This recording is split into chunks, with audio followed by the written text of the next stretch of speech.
My topic is a topic that I chose. I was asked to do anything about administration, anything I wanted to do about school administration. And I have been sort of the person that has been addressing some of the administration questions at CCLE events for the last several years. Last year I encouraged that we raise up other people to talk about school administration because I have had some experience, but there are more and more people that have a lot of really good experience, and I'm learning from them as well. There's just a wealth of information out there. And if you are a school administrator here today, I would encourage you to network with one another. I know that sounds very progressive, but it's just very practical, okay? And it is needed also in our classical Lutheran circles that you have, if you're a new administrator especially, or you're looking to be a new administrator, I would encourage you to have someone that you can call and you can ask questions and ask questions of, because there are day-to-day things that come up, right? Day-to-day things that come up that you would have never have guessed would come up. The strangest questions, right? And you have 1,000 other things on your plate at the time. You want to give, you need to give an appropriate answer to whatever the question is at hand, and you don't know that you're prepared to do so, so you call a friend. And you need to have that friend and maybe a second ready to call. So I encourage our school administrators to get to know one another. The other thing that I think we're seeing in at the CCLE, within our schools, within the consortium, we're seeing more and more pastors who are becoming headmasters of schools. And I think that's, whether you're a pastor or whether you are not a pastor, you're a headmaster, school administrator, that's a wonderful thing. Glad to see pastors doing that. Glad to see faithful laymen stepping into the role of headmaster as well, or school administrator, whatever your title is. One of the things I've noted about my brothers, they're pastors. They sometimes may or may not know a lot about school administration, and that is a different skill set than simply doing the things that pastors do: preaching, teaching, visitation, and those kinds of things. Being a school administrators, those that have stepped into that, Pastor Paul can attest to this, it's different. And having those skill sets and that knowledge base, I think, is important, and you need to have somebody you can call upon. Also, probably some of you, like me, I started out being a school administrator simply because I was a trained teacher and they couldn't find anyone else at the time. I was on staff. My first gig as a school administrator, I was the 7th and 8th grade school teacher. Our principal retired, and I went to voter assembly after voters assembly and watched the congregation extend teacher calls to other people while I sat on staff wondering who the new school administrator was going to be. And we were hitting July, August. They couldn't find anybody. I went to Concordia, Ann Arbor with a secondary education, math and science as my background. And they said, well, we need to have someone be the school administrator. Let's ask Teacher Kieser. They still use the word Teacher Kieser at this school rather than Mr. Teacher Kieser. Let's ask Teacher Kieser. And I said, I don't think I can do that. I've never done that before. I don't know anything about it. I've only been a teacher for 2 years and only 1 year at that school. So you can do the math. Right out of college plus 2 years. And being in that office then for the first year while also teaching, which is what a lot of our administrators do, right? You are teachers and you are school administrators. So there's a lot on your plate. It's a very busy time, and there are some very critical things that happen throughout a school year on all different fronts that a decision on a single day could have many weeks or months or years of repercussion, right? It's interesting how that goes. Sometimes not, but sometimes it does. One of the questions that I often get asked, especially January, February, that I'll give you my email, I'll give you my cell phone number, you're welcome to call me. Probably the number one question I get asked during that time, and even right now, is, I need a teacher. Do you know of any teachers? Do you know of any school headmasters? I'm trying to find, we've had some turnover, or another classical school picked up our teacher, and now we're in need of a teacher. And so I thought that would be a good topic for us for our time together this morning, is to think about what happens when we need faculty members. One of the things that I have, first thing that I think that should come to our minds is when we have a need for a faculty member is everyone in their current faculty position, is it a good placement for them? Is everyone in the right place? And the reason I say that is because sometimes there are faculty members that you may or may not know who are ready to be moved, or they may be more flexible than you know that they are. And so you may have a third grade teacher, or fourth grade teacher, or a third, fourth, fifth combined, or a K to 4 combined, or whatever your situation is, but you have somebody on staff that really is ready to move, and maybe you haven't found that out yet. So there needs to be, I think, a discussion with the whole faculty about what it is that they are interested in doing and whether anyone is interested in a move. And the reason I think that's important also is because you may find a candidate as you begin your search who says, well, I'm really interested in teaching 6th, 7th, and 8th grade, or 5th grade and above, but you already have a 5th grade and above teacher, right? But what if that teacher would also be interested in teaching younger grades? So it's good to know that kind of flexibility, just in case you don't find the exact person that you think you need, all right? So I guess the first point I would be is know your faculty, know where they are, and know what they might be willing to do. And sometimes people are willing to do things for a year or two, knowing full well that it might end up what they do for the rest of their life, of course, because that happens to us, right? We get moved into a different position, and that's what we end up doing.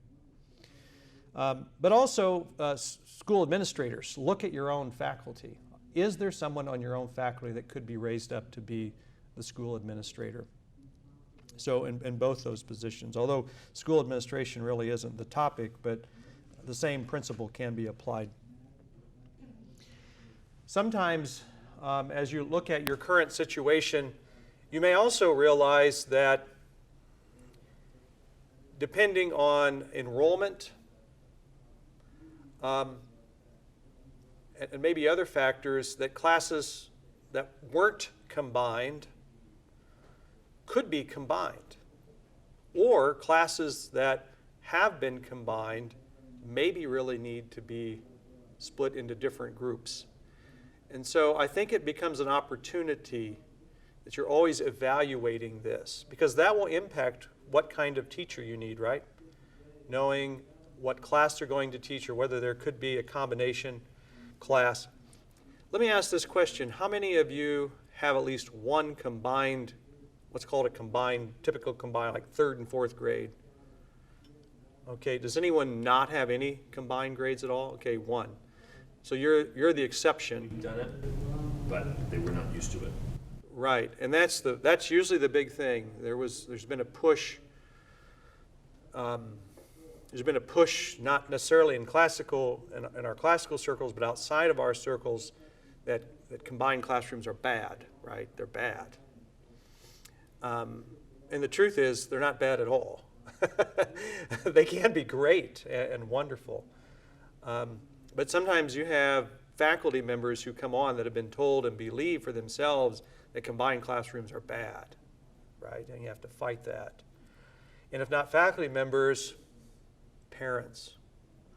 Parents who think that combined classrooms are bad. So if you decide to combine, you decide to bring in a new teacher from Concordia University, Wisconsin to be this new combined teacher. I want you to think about that for a second. You announce via your newsletter, we have a new graduate from Concordia University, Wisconsin, and this person is going to teach 7th and 8th grade combined. And you haven't had 7th and 8th grade combined before. What do you think is going to happen? One of the possibilities. We paid for separate teachers.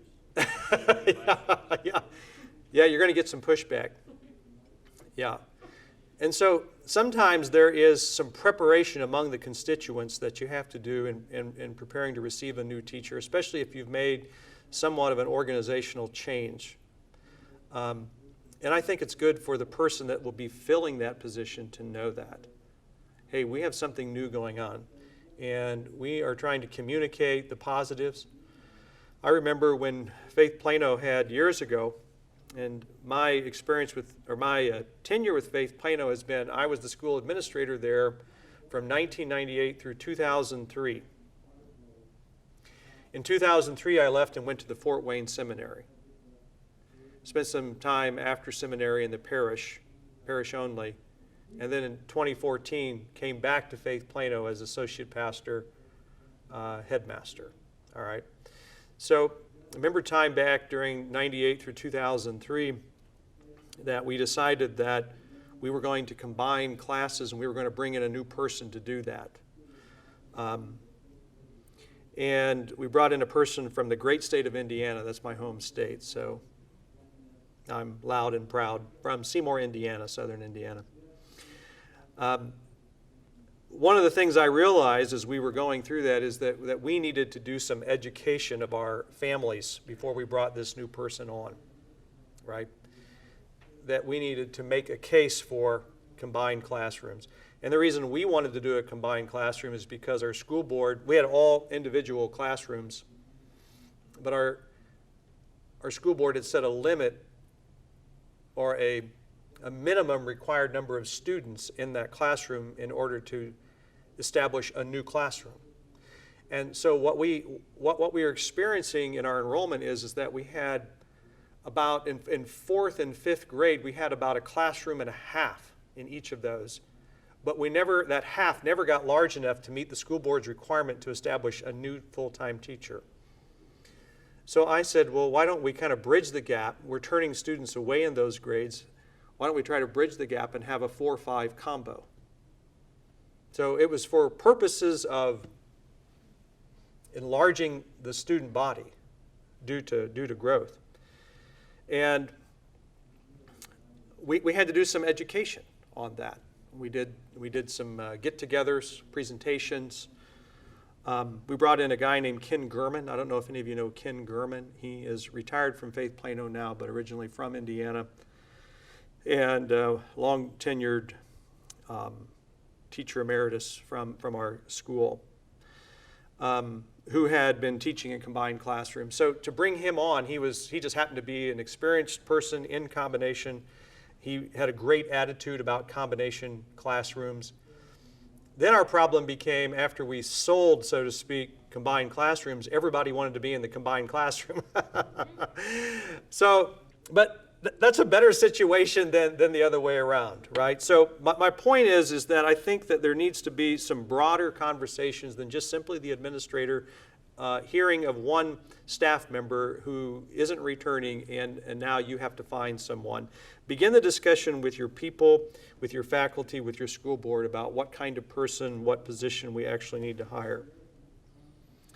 Does that make sense to everyone? It's probably just common sense, but I think sometimes we overlook that, that beginning step.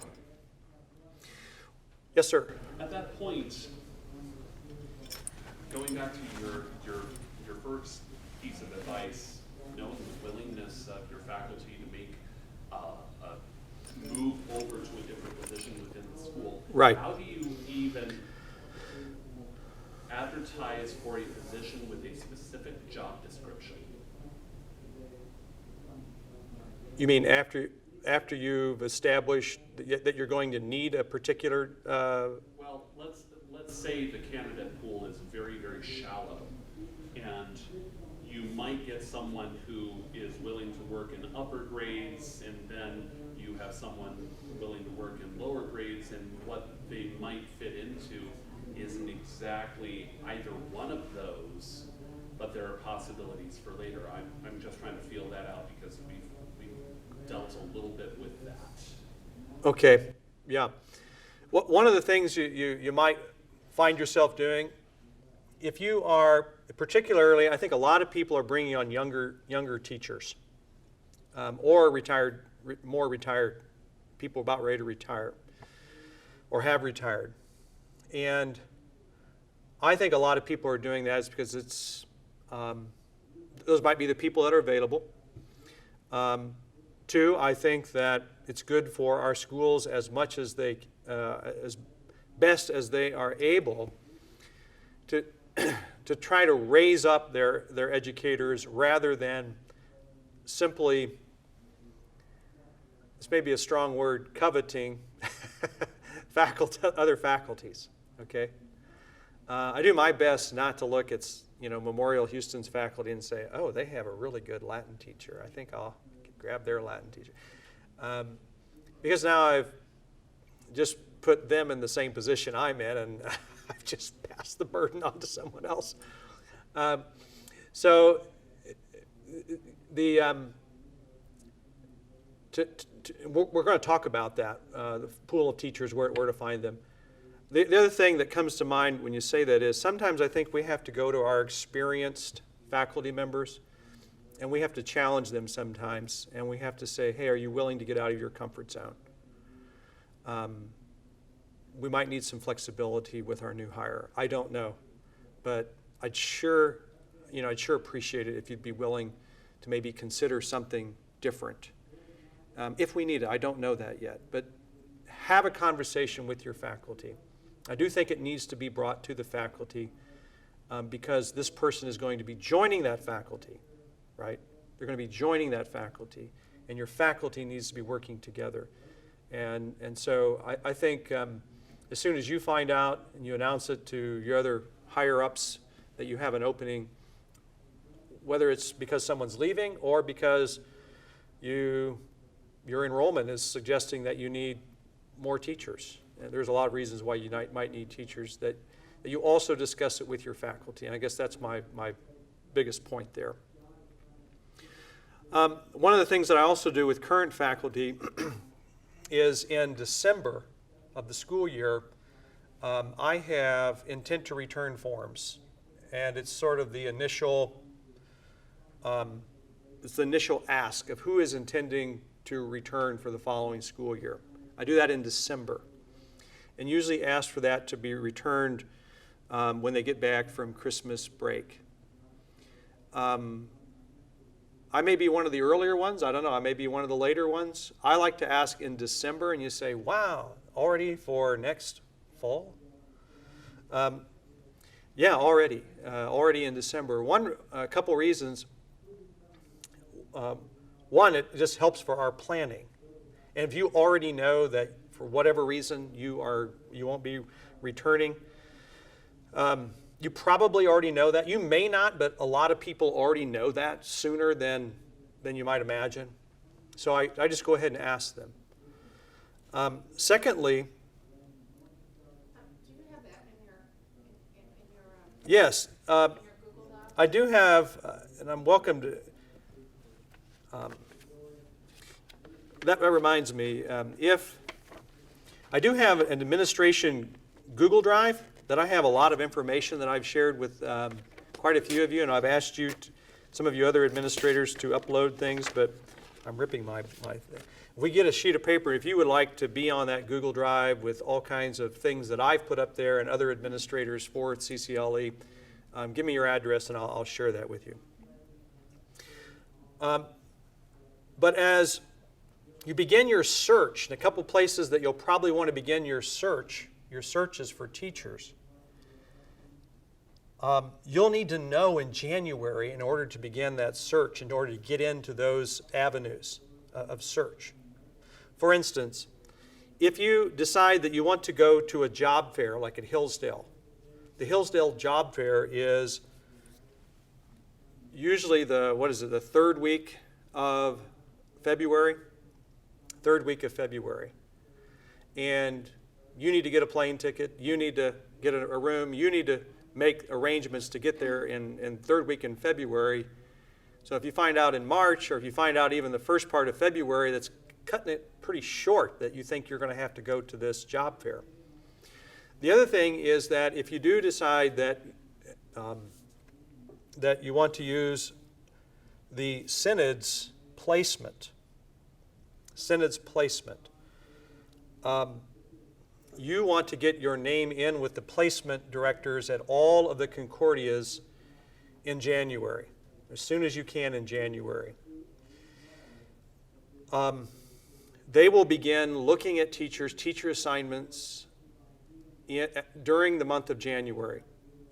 So if you want to be in on the first round of those, first look, I would encourage you to know in January.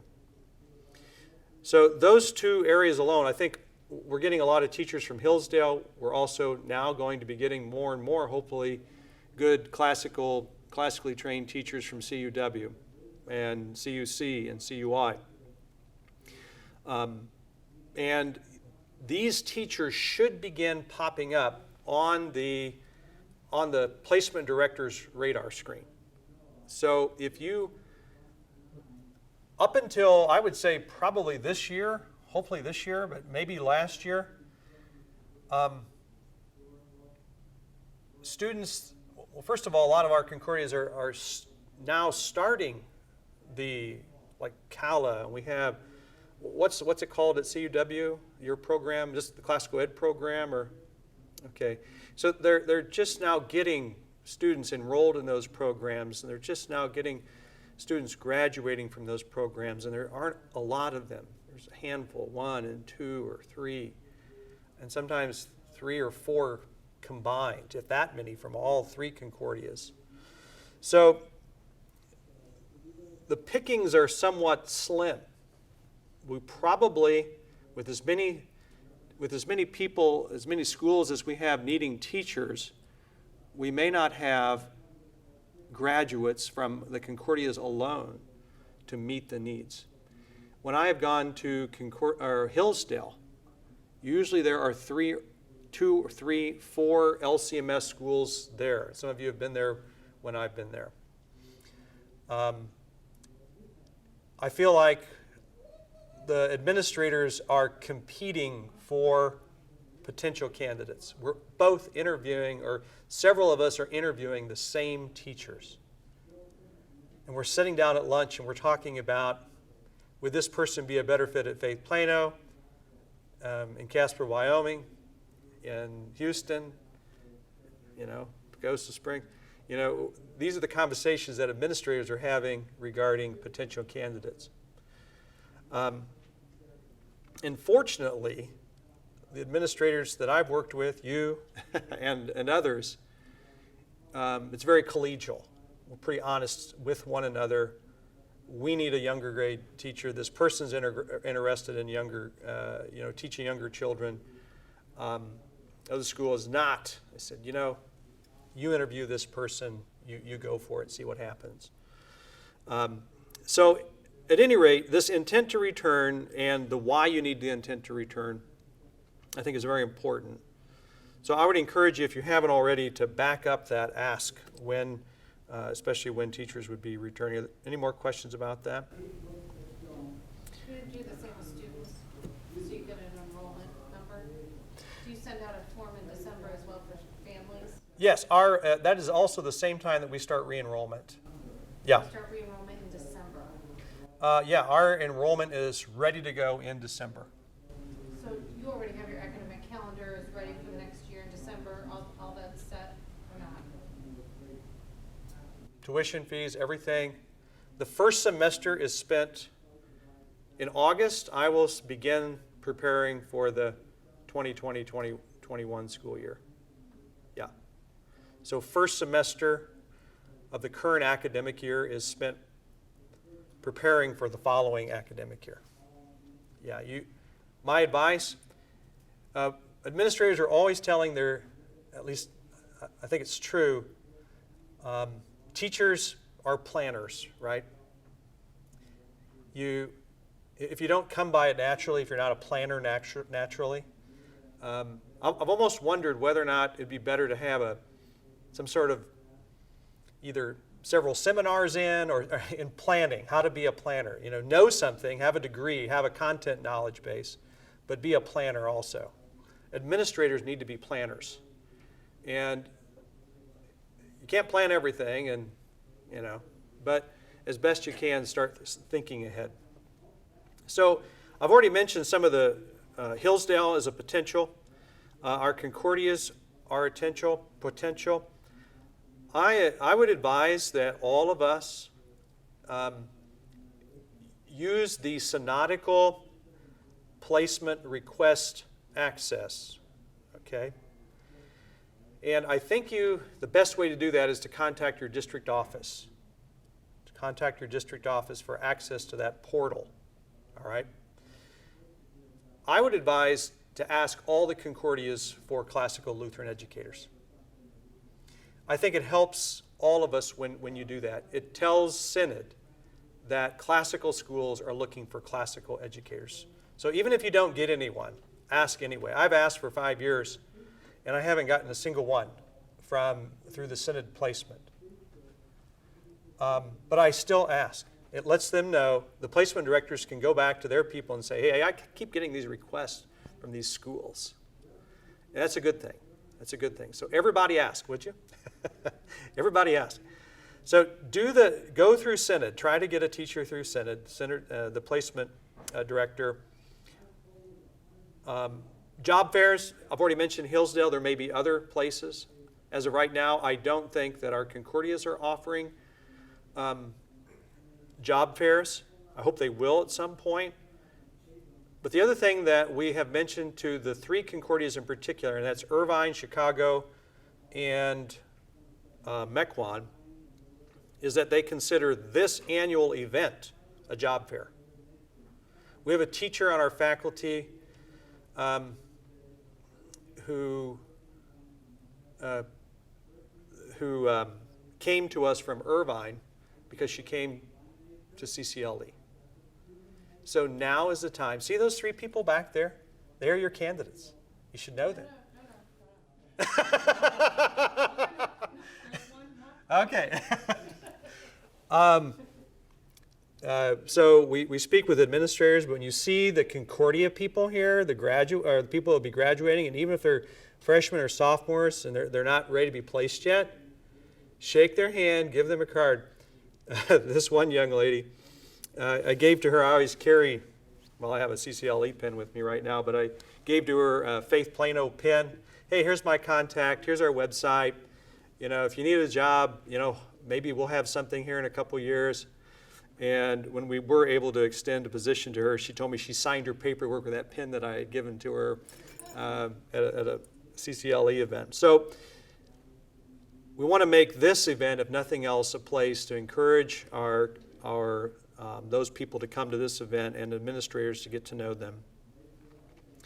That also means that y'all, pardon my Texan, might think about getting resumes ready to go, and think about the people you're meeting here are potential schools for you to serve in later. Think that way about the CCLE annual conference. The other thing the CCLE offers is that you can publicize on our job postings on our website.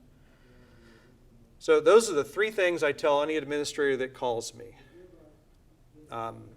consider going to a job fair, ask Senate, and post on CCLE's website. If you send a job description and contact information, your name and contact information, to our webmaster, Paul Kane. Reverend Paul Kane is our webmaster. Go to our website, ccle.org, and there's a way for you to post positions for headmasters, for other faculty members.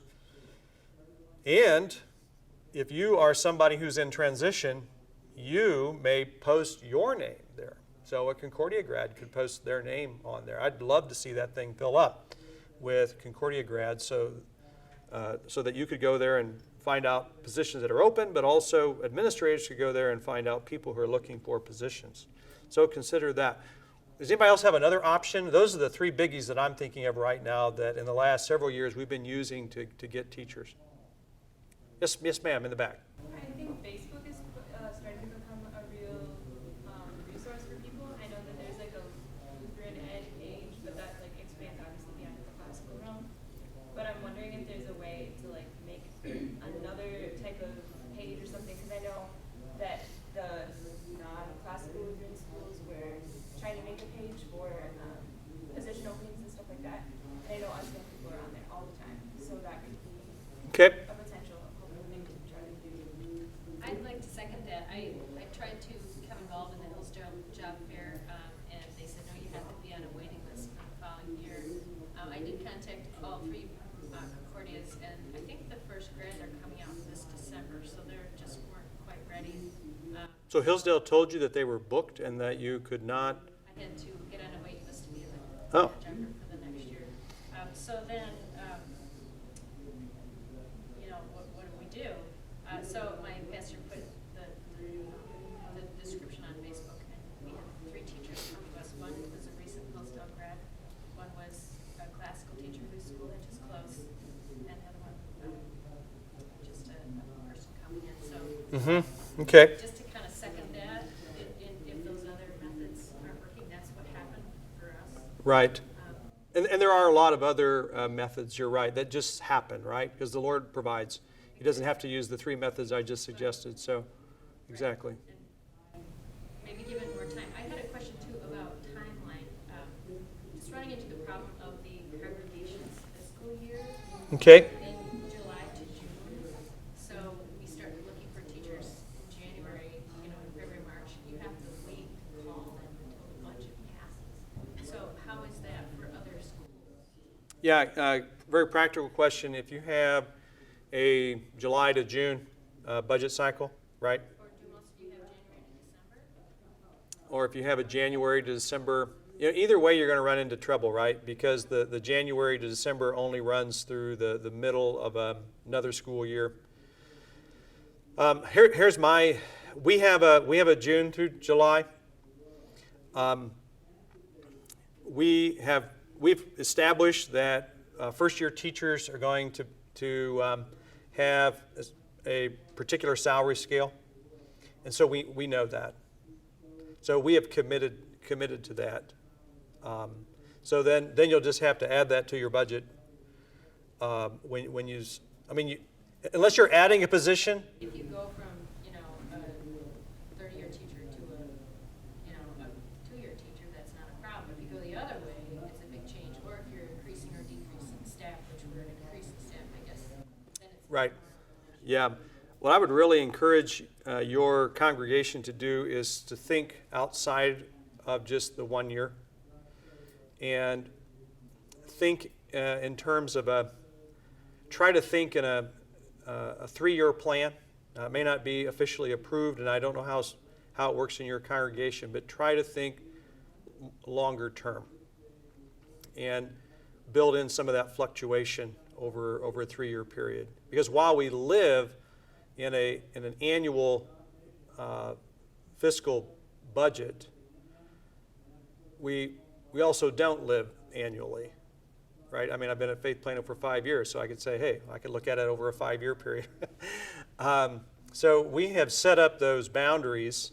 It works for us, but they aren't necessarily natural or mandated to us. They're not from the Lord, right? So we can look a little more broadly and try to move our school boards and our leadership, showing them that we have this need to think over a 1 to 3 year plan, have a 1 year firm plan and a 2 and 3 year loosely formed plan, and always be working 3 years out then. And the current year is firm, but year 2 and year 3 is formulating possibilities, and try to work that way and help your people start thinking that way. Would be my encouragement. Anybody else?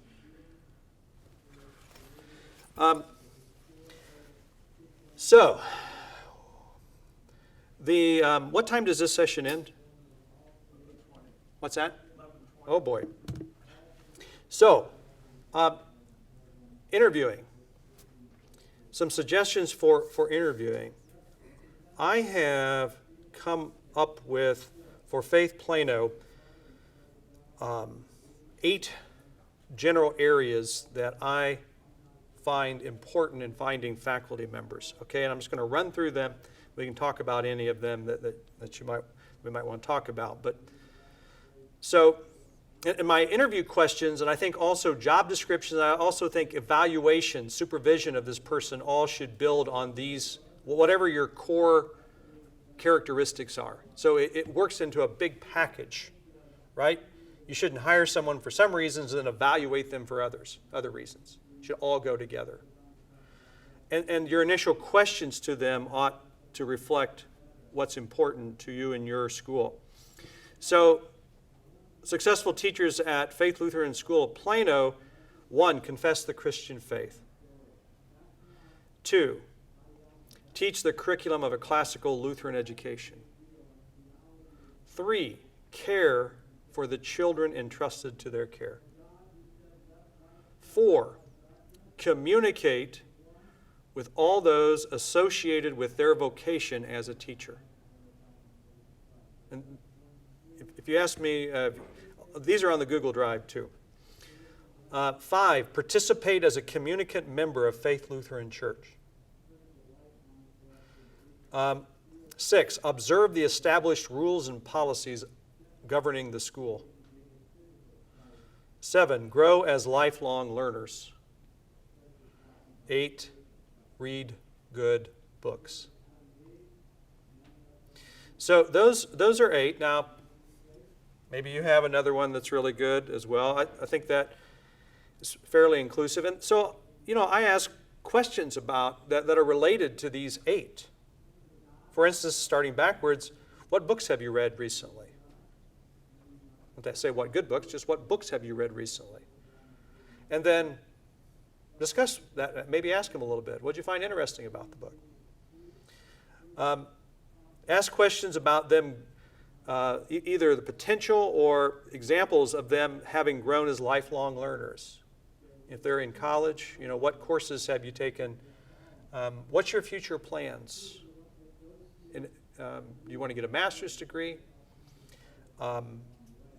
Questions along those lines. Being a communicant member. Are you currently a communicant member at a Missouri Synod congregation?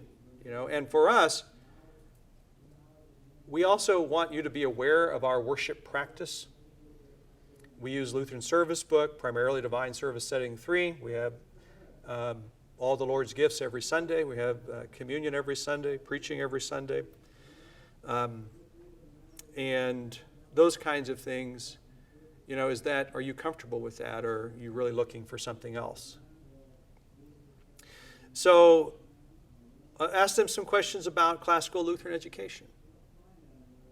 And so forth and so on. So I have these 8. These govern the questions that I ask. These also govern when I do observations, go in and do observations on the teacher, and also included in the job description.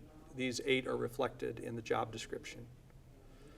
So come up with these kinds of things, I think, something like them, and use them in those ways. Are there any questions about that? Would you kindly repeat number 7? Grow as lifelong learners.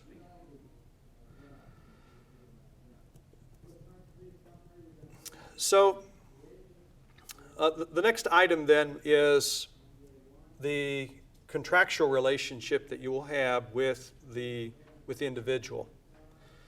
For those of you that have access to Concordia Theological Journal, or Quarterly, or whatever it's called, from the Fort Wayne Seminary, CTQ, interestingly, just as an aside, I read the article last week. John Nordling, who's our grammarian, right, from the Fort Wayne Seminary, he wrote an article on Philippians and the use of the word koinonia. And he pointed out that the word koinonia in Greek society had as a secular use, what we today would call contract. One person giving and another giving, that this was a mutual agreement between two parties.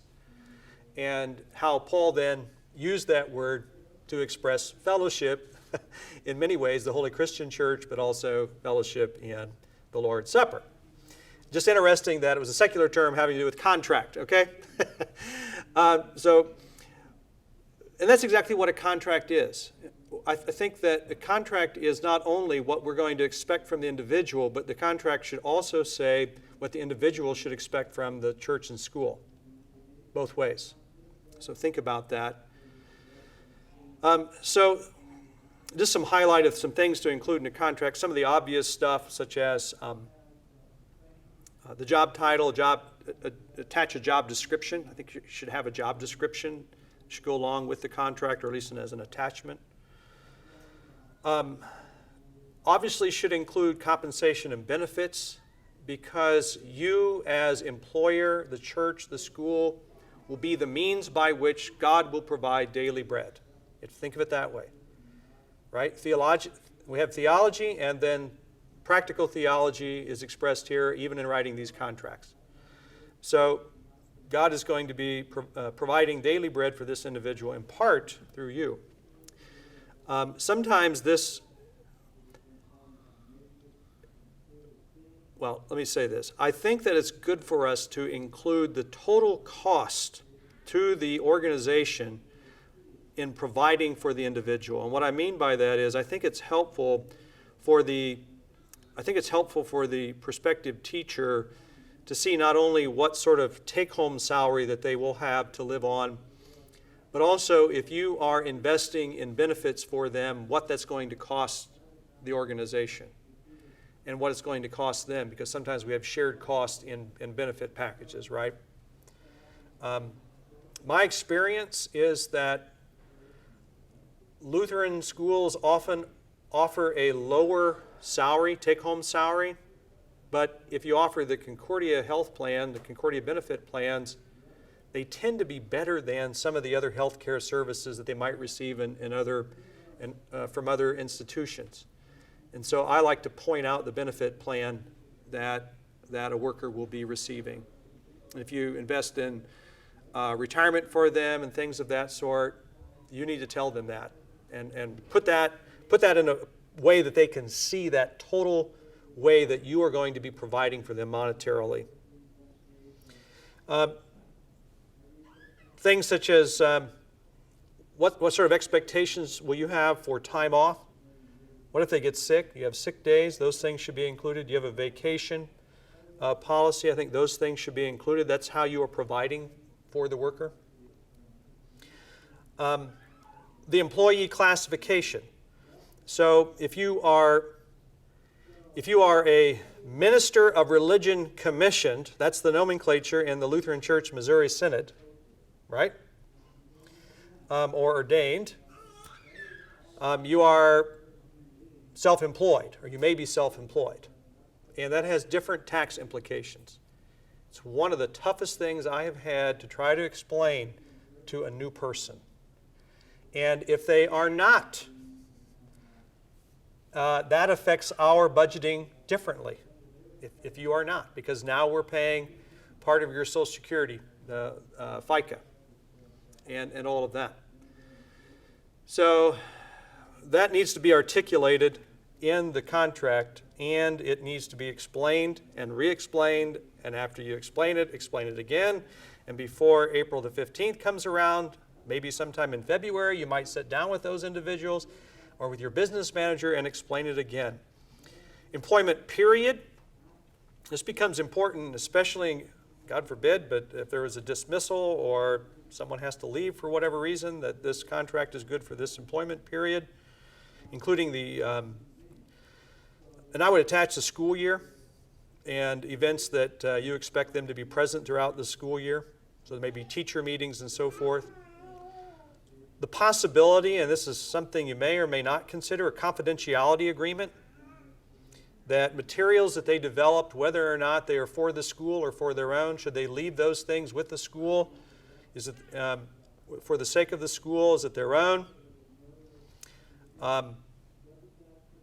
We have generally not had, in our school, a problem with that, but I have heard some schools that have, especially, for instance, retired teachers that have done a great job of developing all these resources.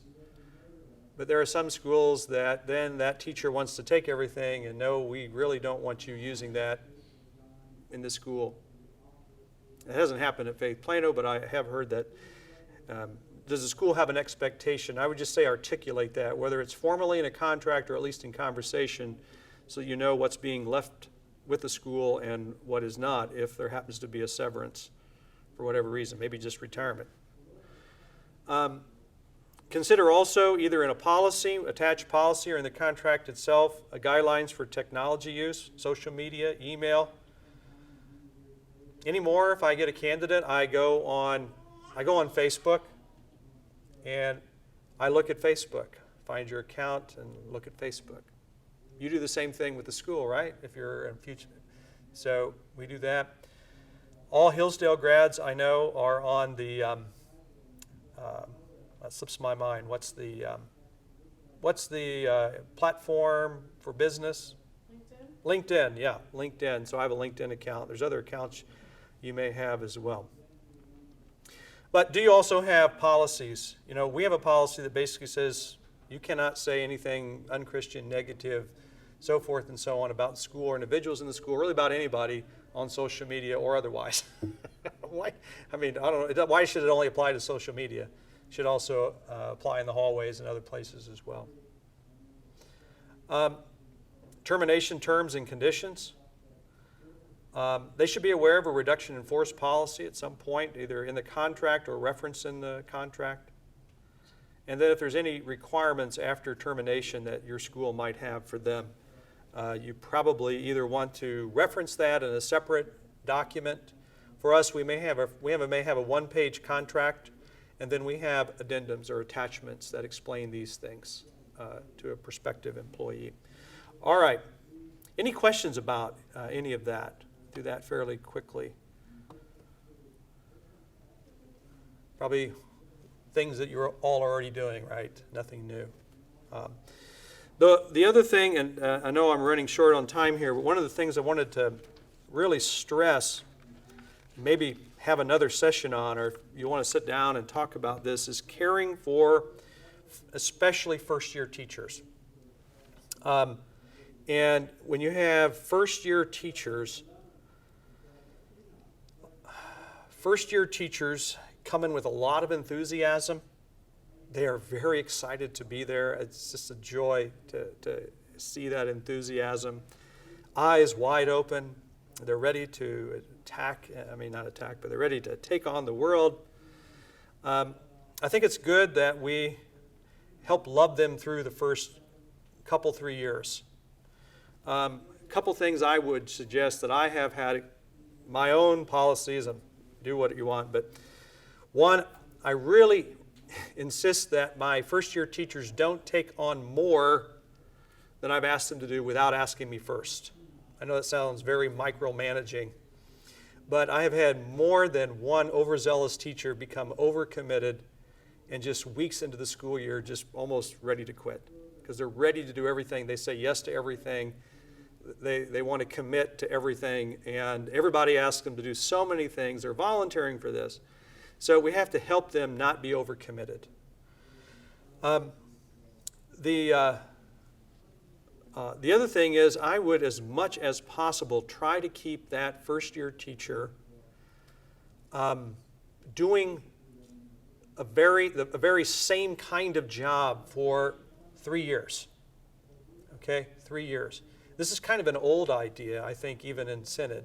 They used to say, don't try to snag another school's teacher until they've been there for 3 years. Well, there's a very practical aspect to that, and that is the first time you've gone through anything, you kind of know what you're doing, but mostly you don't really know what you're doing.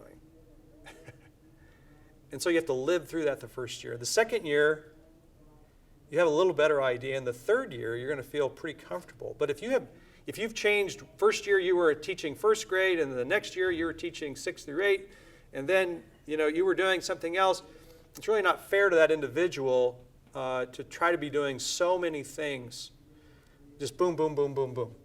And so try to give them as much as you can a number of things to do. Be in their classrooms first day, first week of school. Be in there, let them get used to you observing them, both informally and formally. CCLE has some great forms. And, at this point, I think what you're looking for in faculty supervision is you're trying to look at just some broad strokes kinds of things. Do they know what they're talking about? Are they prepared? Have they made a plan? Are they,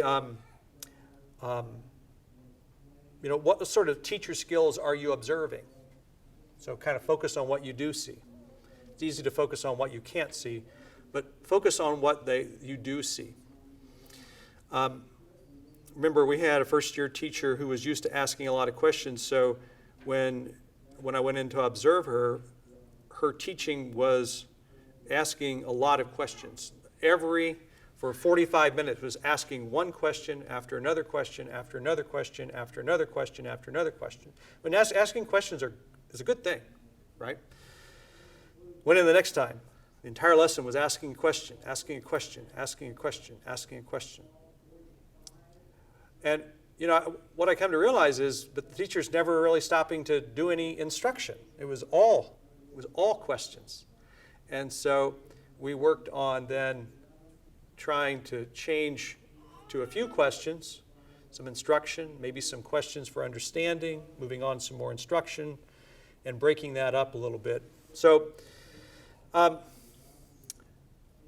meeting with your teachers individually and talking with them about instruction, talking with them about communication with parents, talking with them about grading. I think all of those things are very important. I have assigned a mentor teacher, at least one, sometimes 2 teachers to every new teacher, and that's whether they're right out of college or whether they've been teaching for 10 or 15 years.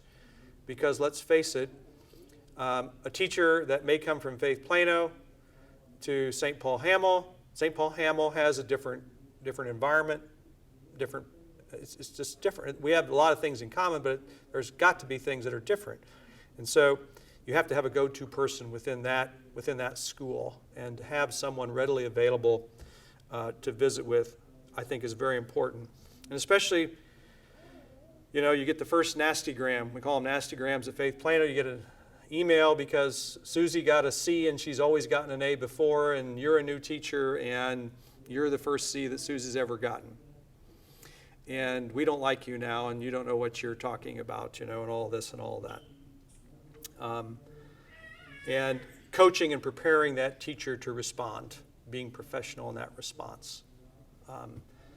Admitting when maybe I could have done things differently, and then also knowing when to stand firm because this is school policy or this is just something that we need to stand firm on. I prepare our school board, as well as especially some of particular families when we get new teachers, because I tell them, they're not used to who we are, and they'll be getting used to you, you'll be getting used to them, but be careful about attacking them, because it happens in a lot of our schools. We live in an age where people go on to Facebook, they go on to Twitter, they use these to slander, and they use them at times. I'm not saying this goes on all the time at Faith Plan, but I'm just being honest about these kinds of problems. In the administration, you have to be proactive about that. If I hear of something that ends up on Facebook about me or the school or a teacher, I call the person and I ask them to take it down. Let's come to the office, let's talk. You know, the first time I hear about it shouldn't be on Facebook. And it happens when you get a new teacher, they get mad at that teacher and they post something on Facebook. Well, the teacher hasn't heard about it, I haven't heard about it. The whole world finds out about it before we do. It's not the way. We have a policy, by the way, that says you cannot do that. And so we're just enforcing our policy. But I think administration needs to support those teachers. We cannot dismiss them. I cannot tell you the number of first-year teachers, and I'm one of them, that almost quit probably after the first week of school. But he was not a classical principal, just a caring principal, John Wareham, who just loved me through my first year. Let's sit down, let's talk about it, okay? What went right, what went wrong? And I think we have to do that. Administrators, we have to do that for our first-year teachers in our schools. All right? We have to really help create an environment for them where they can be successful and help love them through difficult times. I'm out of time, I think, but if anybody would like to stay, you have a couple questions during the break time, you're welcome to do that. Thank you. Have a good rest of the conference.